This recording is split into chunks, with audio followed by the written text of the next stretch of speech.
we should tell them about dialogue. Yeah, go ahead. Yeah.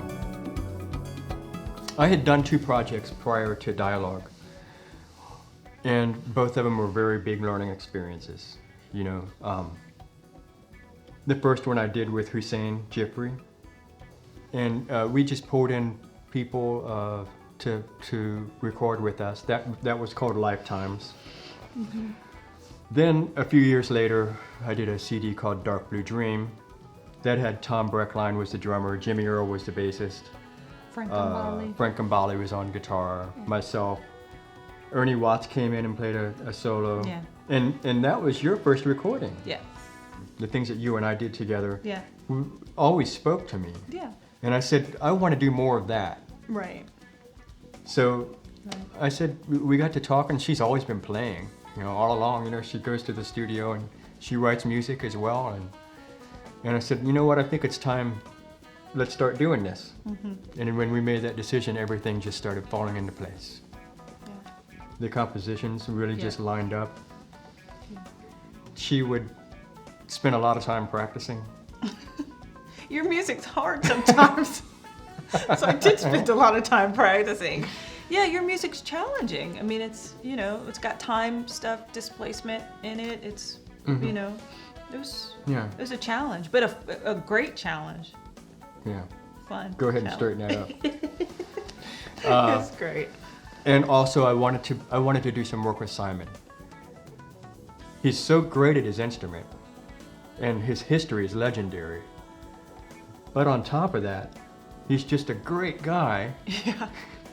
And a great musician. A great musician. Yeah. I mean, I can't say enough good things about him. I mean, when we approached him, we had other people in mind that we were going to kind of say, well, we're going to get this guy and come in, we're going to get that guy and come in. And then we got together. Yeah, I was going to say we just got together and played at his studio. Yeah, we went to his studio, just the 3 of us. Simon, Renee, and I got together one afternoon just to play through the music, just to get a feel for it. And it was after that we said, man, you know, let's just go with Simon. And I remember having the discussion with him. I said, Simon, do you mind? We like so much what we did. Let's just the 3 of us all do the whole thing. We had the like mind. Yeah. I'll say that about Simon as well. Everything was so effortless with him because he just has this vision that agrees with where we're coming from. Yeah. It was just easy. And the same thing with Mike Miller, the guitarist, who played the majority of the CD, and Katisse Buckingham, who was the saxophonist and flautist. Saxophonist. Saxophonist? Yeah. We all just, it was one of those things, point in time, right place, right time. We all came together. Everybody dug the music. Everybody played the crap out of it. Just did such a nice job. And we had, one of the best things about remembering the process of dialogue, we did it in like 3 days. We tracked all that music in 3 days, yeah. We tracked the music in 3 days. And one of the best things I remember about it is that we had fun. Yeah.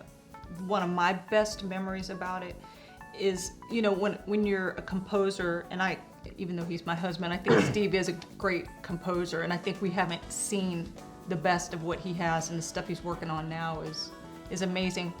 But when you're a composer, like turning your music over to people to have them interpret it, it's a really delicate thing, because when you ask monster players like Katisse and Mike and Simon to play your music, well, you're asking them to bring their voice to the music, in addition to carrying your vision through for the music.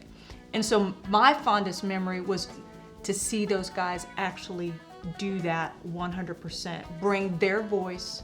And when we sat down and thought that we were going to do this, they were our first choices, because they had that thing that we were looking for. So they were able to bring their voice and still carry out the vision for the composition and have it be just effortless and brilliant each time. And that was a fond memory for me, to know that they embraced it and owned it. I'd have to say that one of the fondest memories I have of the session is just how much fun it was, and how much it was about the real spirit of why we got into music Exactly. in the first place. Exactly. Like, I sort of, and I remember saying like about one of the songs, the title cut, Dialogue. I want us to pretend like we're just at a campground somewhere, sitting around a campfire playing this song. And I think they kind of caught that. Oh yeah. You know? It feels intimate in that way. And I think, you know, each song kind of brings its own life. So that was cool. Dialogue was a lot of fun, and it continues to be. When we did those 2 shows at the Baked Potato. And I'm like sometimes overcome with it. And the things that I've gotten, the opportunities that I've had over the year, and the opportunities that they still keep coming. It's pretty gratifying to go into a club as legendary as the Baked Potato is. Yeah. I've seen people speak every language inside that club over the years that I played there. And I remember walking in the door, and I was just, the first thing, Katisse and I had gone up the street to get a little bite to eat. And when we came back, there was this little handwritten sign. And I was like, you gotta be kidding me, really? Because it was sold out. It was sold out, little handwritten sign, limited standing room. I was so taken with it, I had to take a picture with my phone. And it's a really good feeling to know that something that I've done has touched people, and you know, I'm grateful for that. I'm real about that.